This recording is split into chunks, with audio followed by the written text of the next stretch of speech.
እንደዚህ እየተንጎራደሽ እንደምጠብቂኝ ባቅ ኖሮ እኮ ቀደም ብዬ ለመምጣት ሞክር ነበር። አንተ እንዴት ነው የሚያደርገው እንዴ? እኔ እኮ ልጅ ነኝ። የምፈራው መሰለህ እንዴ? አንቺ ላለቃሽ ውሻም ጭምር ነሽ። ምንድን ነው ናታንን ይዘሽልኝ ነው ያሉሽ እንዴ? እንዴ ቆይ እንዴት እንደዛ አሰብክ? የምትፈራው ሰው አለ እንዴ? እኔ ከፈጣሪ ውጭ ማንን ነው? ለዛ ተራ አለቃሽ ደግሞ ንገሪ። እኔ ከስራ ሰዓት ውጭ ማንንም አላወራም። እኔ ግን የግድ ታወራኛለህ። ይኸውልህ ካልሆነ ግን ጽዮንን ቀስቅሼ አባቷ እንደሞተ ነው የምናገርልህ።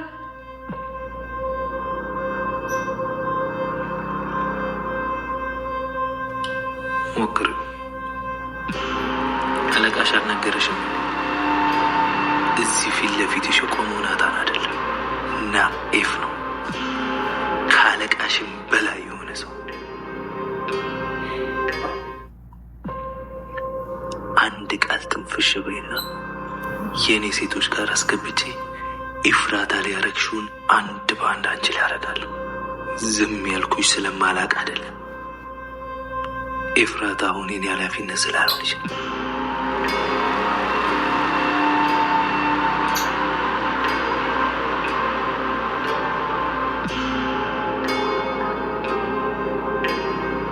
ናኤም እንዴ ያ ሀገር ያሸበረ ትልቅ ወንጀለኛ ናት። ቆይ እንዴት ሊሆን ይችላል? ይህ እኮ በግድ ወንዱን ሲባል የነበረ ሰው ነው እንዴ?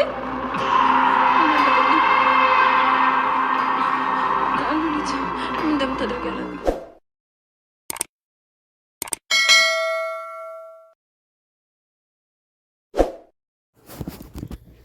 በሚገርም ሁኔታ የነ ያፌት ወንጀል በአቃቢው ሕግና በሕግ ቁጥጥር ስር መገኘቱ በጣም ነው ያስደሰተኝ ማለት ነው።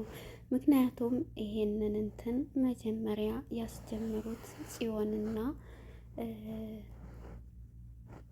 ኤፉዬ ነበሩ። ሰላም ጤና ይስጥልን ውድና የተከበራችሁ የቻናላችን ቤተሰቦች እንኳን ወደ ቻናል በሰላም መጣችሁ። ስለመጣችሁም እናመሰግናለን። ክፍል 96 ሐረግ ድራማ ተለቋል ማለት ነው። እንግዲህ ዛሬ መግቢያ ቪዲዮ ላይ እንዳያችሁት ሉሊት ሁሉም ወንጀሏ እንድታወቀባት 95 ላይ ታሪኩ አቁሞ ስለ ናታን ሁሉንም ነገር አጣርተሽ እንዴት እየሄደ እንደሆነ በስነ ስርዓት እንትን በይ፣ ጥፍርሽ የተነቀለው አይደለም ራስሽም ተቆርጦ ወደ ቤት ይላክልሻል ነበር የተባለችው። አሁን ላይ እንግዲህ ሁሉም ወንጀሏ ታውቆባት ናታን ኃላፊ ሆኖ እነሱን ለማጥመድ የሄደበት የህግ አካላቱ ሁሉንም ነገር ፎቶቸውን በመያዝ አሁን ኤፉ የጀመረችው የህግ አካል አሁን ላይ ያለበት ሁኔታ ናታን ፈርቶ ነበረ። ነገር ግን ሁሉንም ነገር ሲያስረዳው ባለቤትህ የተውችህ ኤፍራታ ባንተ መተውባት ነው፣ ይሄንን ታምናለህ አታምንም እያለ ሲያስረዳው ነበር። ነገር ግን ናታን ያለበት ሁኔታ የአፌት የበላይ ሆኖ ነው ስራውን የገባበት። ነገር ግን እንዴት በለጠኝ በማለት ሉሊትን ነበር እቤት ውስጥ እያለ ስለሱ አዳዲስ ነገሮችን እየሰማሽ ለኛ እንድታደርሺ፣ ይሄን ባታደርጊ ግን ጥፍርሽ አይደለም አንገትሽ ይቆረጣል ነበር የተባለችው። ሉሊትም ተስማምታ እሺ ናታን ግን ይሄን ነገር በጣም ፈሪና እንትን ስለሆነ እዚህ ስራ ውስጥ ያለም አይመስለኝ ሲል በአይናችን አይተነዋል በማለት ነበረ ታሪኩ የነገራት ማለት ነው። እሷም እሺ ብላ ስትሄድ አሁን ላይ እንግዲህ ናታን ሁሉም ነገር ደርሶታል። በተለይ ኤፍራታን ሴቶች ጋር አድርጋ ስትደበድባት የነበረውን ሁሉ እሷ ደብቃ እጫወትባታለሁ እንደ እሷን ያን ሁሉ ሴቶች አወጣለሁ ብላ ስትል ነበር ለህግ ያቀረበችው ኤፍራታ እና ማን ነው ያፌትን ከማግባቷ በፊት ያፌት ደግሞ በምትወደውና በምታፈቅረው በናታን መጣባት። ናታንን የውሸት ፕሮሞሽን ሰው የገደለ አስመስሎ ነበር ቪዲዮ ቀርጾ በባዶ ሽጉጥ እሱን መድኃኒት አስክሮ እንደገደል አድርጎ የባዶ ሽጉጥ ድምፅና እንደመታ አድርጎ ፊልም የሰራበት ያንን በማየት ነበረ ለኤፍራታ እንድታምንና እንድትረዳ አድርጎ የእሱን የሆነ ነገር ሁሉ ሊያገባ ሊወስዳት እየፈቀደችው ማለት ነው። እሷም ናታንን እንዳይታሰር ወይም የሆነ እንዳይገል ራሱን ይሄን ካወቀ እጁን ሰጥቶ ወይም ራሱን ያጠፋል። የኔ ናታን ይሄን አያረግም ብላ ነበር። እንኪ ማየት ማመን ነው ብሎ የውሸት ፕሮሞስ የቀረጸውን ቪዲዮ ሲያሳያት ግዴታ ያፌትን እንድታገባና ናታንን እንድትተው ያስወሰናት። ናታንን እንግዲህ እሷ እየወደደችው እያለቀሰች ውሸቷን በቃ አስሮኛን ሰዓት በሚያሰቃየኝ ሰዓት ጥሩ ስለሚንከባከበኝ አፍቅሬዋለሁ እያለች ነበረ። ልቡን ያልሆነ ቃላቶች እየነገረችው ስትሰብረው የነበረው። ሁለተኛ ወደ 88 ላይ ስንመለስ ሻንጣዋን ልታመጣ ሂዳ በቃ አንተ እንደ ወንድ ሁን እኔ ያለሁበትን እንትን ትላለህ፣ በቃ የራስህን ህይወት ኑር ብላው ነበር። እሱም እንዴት እንድትኛለች በማለት እጁን ይዞ ግድግዳውን ይዞ በእጁ ሲመታ ነበር እስከሚደማ ድረስ። ግን እሱ አሁን ላይ እንግዲህ አቃቤ ህግ በህግ ቁጥጥር የተያዙበት ክሶች ሁሉ ከነ ፎቶ ማስረጃዎች ሁሉም አብረውት የሚሰሩት ሁሉ ፎቶዎቹ ተይዘዋል። ሉሊት ራሱ እዛ ውስጥ እንደምትሰራ ሁሉን ነገር አውቋል ማለት ነው ናታን። ይሄን ነገር እንግዲህ ሲያውቅ ናታንን እሱን ለመበቀል ነበረ ህገወጥ ስራዎችን እየሰራ የነበረው ከበላይ ሆኖ በዛች በዲያራ እናት ላይ አለቃ ሆነ ይሄን ስራ ተበቀለው ያፌትን በማለት ነበረ። እሱም እኔ ስራው በጣም እንትን ይላል ግን እሱን ለመበቀል ሲኦልም ቢሆን እሄዳለሁ በማለት ስራውን እየከበደው የተስማማው። ነገር ግን ያላመነው ነገር ያፌት ሆኖ ያፌት የተባለው ስሙ ናፌት ተብሎ ስሙንም ቀይሮ ሁሉን ነገር ቀይሮ ፖሊስም ሊሆን ነው። ሁሉንም ነገር አሁን ላይ የኃላፊ ሆኗል ማለት ነው። እንግዲህ ያፌት ከነ ግብረ አበሮቹ ሊታሰር ዝግጅት ላይ ነው። ምክንያቱም ሁሉም በህገ ወጥ ነው። ሴቶችን አግቶ ለወንዶች እየሸጠ እየገደላቸው ካለቀሱ እሱም ማንነት ካዩ በቤተሰቦቻቸው በሁሉ ነገር እየደረሰ ፎቶ እያሳየ ግደሉት፣ ሸኙት እያለ ከታሪኩ ጋራ ወንድሟን የባለፈ አሁን ስትገደል ራሱ ሂዋን እነሱን ለማውጣት ነበር የገባቸው። ነገር ግን እሷን ራሱ ልታወጣ አልቻለችም ማለት ነው። እንግዲህ ወደ 96ቱ ላይ ስንመጣ ኤፍራታ ሆስፒታል ሄዳ ከፂ ጋራ ልጁ የተረገዘውን ለማረጋገጥ ነበር የሄዱት። ሲሄዱም ልጁ ግን የማን እንደሆነ አላረጋገጠችም። ነገር ግን ነፍሰ ጡር እንደሆነች ነው የታወቀው። ከዛም ፂም ሲመለሱ አሁን ናታን ነው ወይንስ ያፌት ስትላት ነበር ጥያቄ ስትጠይቃት። እሷም ደስታና ጭንቀት ውስጥ ሆና እንግዲህ ያፌትና ናታን ወንድማማቾች ናቸው። ናታን ፍጹም አያውቅም። ኤፍዬም አሁን ብነግርሽ ወንድማማች መሆናቸው ዞሮ የአፌትም ሆነ የናታንም ሆነ አክስት መሆንሽ አይቀር ከሁለቱም ከዛኛውም ከሆነ እያለች በሀሳብ ስትል ነበረ። ኤፉዬ ማንች ፂም እባክሽ ንገሪ፣ ምን ነው ዘግማልሽኝ?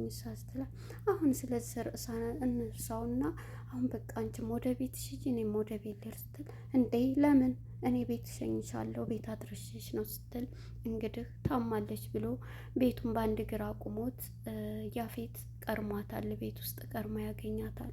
ባገኛትም ጊዜ ኤፍራታ እያለ ከፎቅ ከታች እየዘለለ እንዳውም አላመማትም ከናታን ጋር እየሰራች ነው እኔን ለማጥመር ነው እያለ ምክንያቱም ናታንን እዛ ስራ ላይ ሲያገኘው እሷና እሱ ተመካክረው የሚሰሩ ነበር የመሰለው። አሁን ላይ እንግዲህ ብዙ ጥያቄዎች አሉ። እነሷ ቀለበት ራሱ ሁለተኛ ቀለበት ነው ገዝቶላት የመጣው። እሷንም ስለተጠራጠራት እዛ ላይ ከሱ ጋር ትገናኝ እንደው የምትሰራውን የምታወራውን ወሬ እንትን እንደው ያሰረላት የሚል የብዙ ሰው ጥርጣሬዎች አሉ።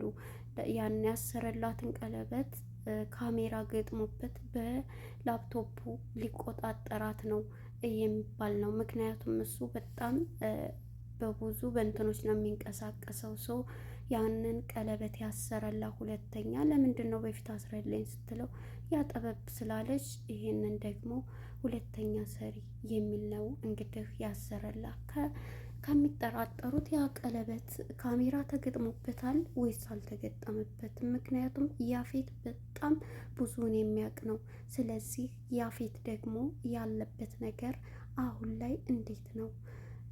ምክንያቱም የአፌት ናታን እዛ ስራ መገኘቱ የሱ ኃላፊ ሆኖ መገኘቱ በልጦት በጣም ገርሞታል። ህልም ሁሉ ነው የመሰለው።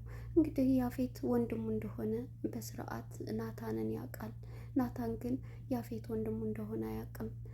እንግዲህ እዚህ ጋር በቀል የያዘው አባቱ ባጠፋው ለምን እናቴን ትቶ የአፌትን ማነው የናታንን እናት ሂዶ አግብቶ ናታንን ወለደ በማለት እየተበቀለ ነው ያለው። የሚገርማችሁ ነገር ሚስቱን ቀማ፣ ቤቱን ቀማ፣ ሁሉን ነገር ቀማ የናታን የሆነው። ናታን ግን የዋህና ምንም እንትን የማይል ስለሆነ ሁሉንም ነገር በቃ ገዛው። ጓደኛው ሆኖ ነበር የቀረበው ያፌት ግን እየሰራ ያለበት ነገር በጣም አስከፊና በጣም ቆሻሻ ቦታ ነው።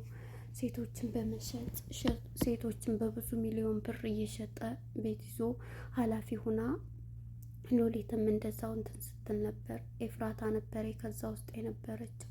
ኤፍራታም ከዛ ውስጥ ሆና እቤቷ ወስዷት ብዙ ነገሮችን የአባቷ ገዳይ እንደሆነ ስልኩን ሁሉ ብዙ መረጃዎችን አስሯት እንዴት ተጫወተባት።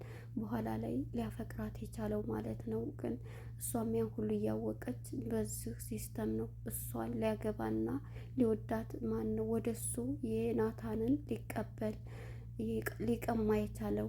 እንግዲህ አሁን ላይ ሂዋንም ሴቶች ጋር ገብታ ያለችበት ሁኔታ በጣም አስቸጋሪ ነው። ምክንያቱም ሂዋን በጣም ጭንቅ ቦታ ነው ያለችው። እሷ ፖሊስ ናት፣ ግን ስራዋን አላሳወቀችም። ያለችው ሴቶች ጋር ሆና ወንዶች ጋር፣ እሷም እዛው ስራ ተጠምዳለች። ምክንያቱም እነሱን ለማውጣት ብላ ነበር እዚህ ስራ የገባችው። እሷ ፖሊስ ከመሆኗ በፊት አባቷን ሰው ነው የገደለባት ፍትህ አጥቶ። በዛ የተነሳ ነው ሂዋንም ፖሊሱና እሱን ለማጥመድና እንትን ለማለት እየገባችበት ማለት ነው። ሂዋንም እንግዲህ እዛ ጭንቅ ውስጥ ሆና እያለ ለቤዚ በጣም ምርጥ ጓደኛዋ ናት። ያሳሰረቻትም ኤፉዬን ለማስገደል ራሷ ፖሊስ ናት። ነገር ግን አሁን ላይ በህልሟ እያየቻት ተኝታ ቤዚ በህልሟ መታ ለምን እንደዚህ ነበረ? ለምን አልፈለግሽኝም? ለምን ለፖሊስ አላመለከትሽም? ይህን ያክል ጊዜ ስጠፋ ለምንድን ነው የሚል በህልሟ ጥያቄ መጣባት። ይህን ስትመጣ ከተኛችበት ተነስታ ሂዋን እያለች ተነስታ በእንቅልፍ ልቧ ወደ ውጭ ስትሄድ ሉሊትን ታገኛታለች።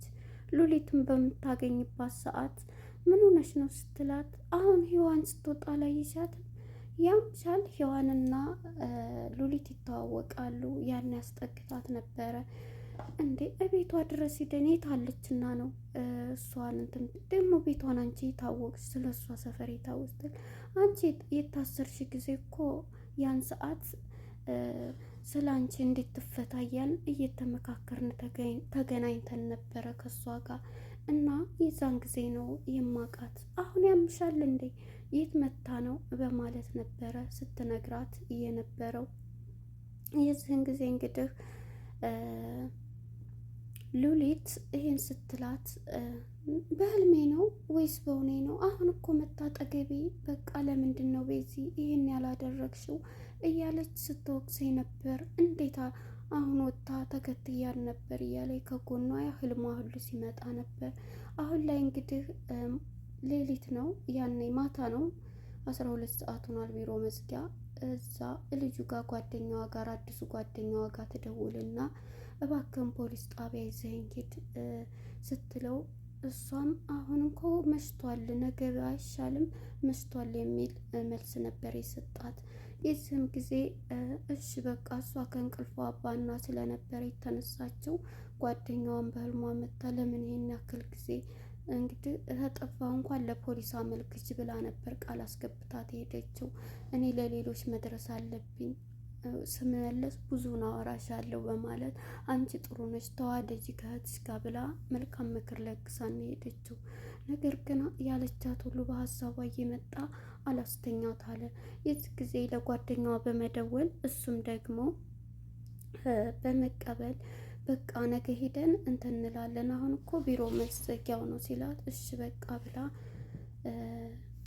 ቤዚም ወደ ቤቷ ትገባለች። የዚህ ጊዜ ደግሞ እሱን ከኋላ እየተከተለው የእናቱ ልጅ ወንድሙ ማለት ነው እባክህ ካለሁበት ነገር እባክህ እንግዲህ የእሱን ፎቶ ተይዟል እዛ እንትን ላይ ምክንያቱም ቢኒም ለዛ ለአቃቢ ህጉ ለህግ አካላቱ ሲነገር ነበር። እሱም ደግሞ ቢኒም ጠበቃ ነበር፣ ጠበቃ ሆኖ የሚሰራ ሰው ነበር። ቢኒም አውቃለሁ ስለ አንተ እያለ ሲያስረዳው ነበር። ከዛ የእሱን ፎቶ የአዲሱን ጓደኛዋን የቤዚን ፎቶ የቤዚን ጓደኛ ይሄ ልጅ ቤዚ ጋራ ሲወጣ ሁልጊዜ ሲንቀሳቀስ አየዋለሁ በማለት ነበር መልስ ሲሰጥ የነበረው። ናታንም እንዴት ቤተሰቦቼ በእንትን ውስጥ ናቸው ማለት ነው በቃ እያለ ሲል እስኪ ተረጋጋ ናታን፣ የተፈጠረውን ሁሉ እንድታስረዳኝ እፈልጋለሁ ብሎ ይጠይቀዋል።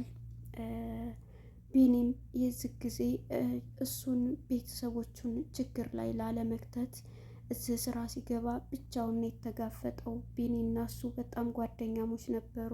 ምክንያቱም ቢኒ ደግሞ የናታን ያለበትን ሳያውቀው እኔ የድሮ ናታን ነህ ብዬ ከዛ ከጨለማ ታግቼ ስኖር አንተ ነበርክ ጓደኛዬ፣ ስለዚህ ታወጣኛለህ ብዬም ተስፋ የሚያረኩብህ፣ አሁን ግን በፍጹም ከቤተሰቦችም እንደናንተ አይነት ጓደኛ የለንም በማለት ነበር ቢኒን የመለሰው።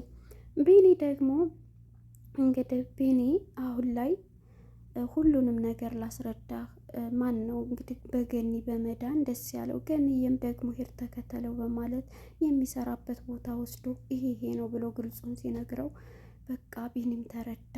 በቃ በዚህ ምክንያት ነው የተውከኝ ማለት ነው የሚል ነበር ሀሳቡ።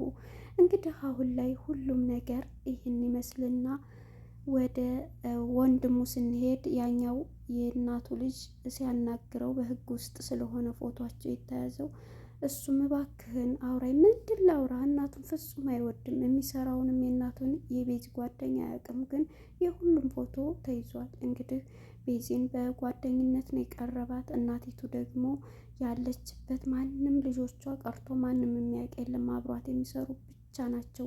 ልጇ ነው አንዱ ልጅን ፈገግ ብለሃት የምትል እህቴ እኮ ናት ስጋዬ እኮ ናት ሲላት ሲጣሉ ነበር። እንግዲህ በዚህ ላይ ያሉ አሁን ላይ ክሱም ሁሉም በህግ ቁጥጥር ስር ሆኗል። አሁን ሴቶችም በስቃይ ውስጥ ነው ያሉት። አሁን ላይ እንግዲህ ሁሉም የእጃቸውን ሊያገኙ ከሉሊት ጀምሮ እስከ ያፌት እስከዛችኛዋ ሴትዮ ጀምሮ ሊያዙ በህግ ቁጥጥር ስር ሊገቡ ነው ማለት ነው። እንግዲህ ይሄን ይመስላል ማለት ነው የዛሬው የ96 የሐረግ ድራማ። ለነበረን ቆይታ እናመሰግናለን ስለተከታተላችሁን። ባይ ባይ።